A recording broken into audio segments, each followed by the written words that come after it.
The biggest event in Washington, and it happens once every 4 years, the countdown to inauguration is on. But when President Obama takes the oath of office on Monday, the inaugural celebration will be nothing compared to what it was back in 2009 when he was sworn in.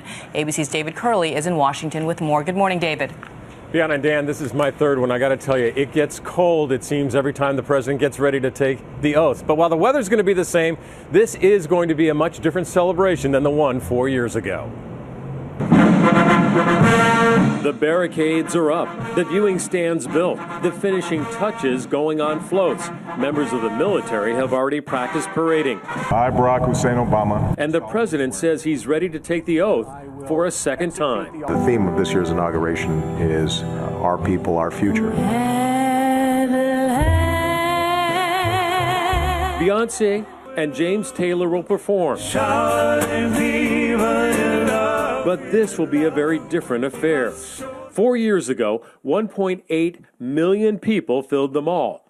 Less than half that number, just 800,000, are expected this year. 4 years ago, nearly every one of the 29,000 hotel rooms here were booked. 7,000 rooms are available this morning.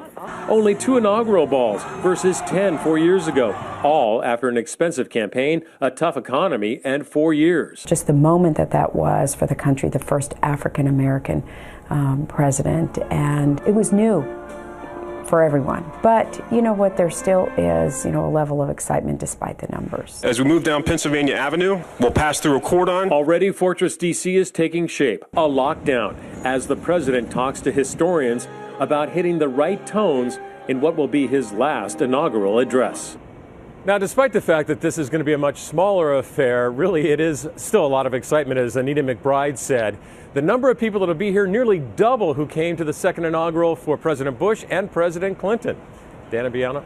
But still that remarkable drop-off from the last time. David Kerley, thank you very much, and stay warm. And by the way, our special coverage of the inauguration starts tomorrow right here on GMA, and ABC News live coverage of the ceremony on Monday starts at 7 Eastern with George Stephanopoulos and Josh Elliott co-anchoring a special edition of Good Morning America live from Washington.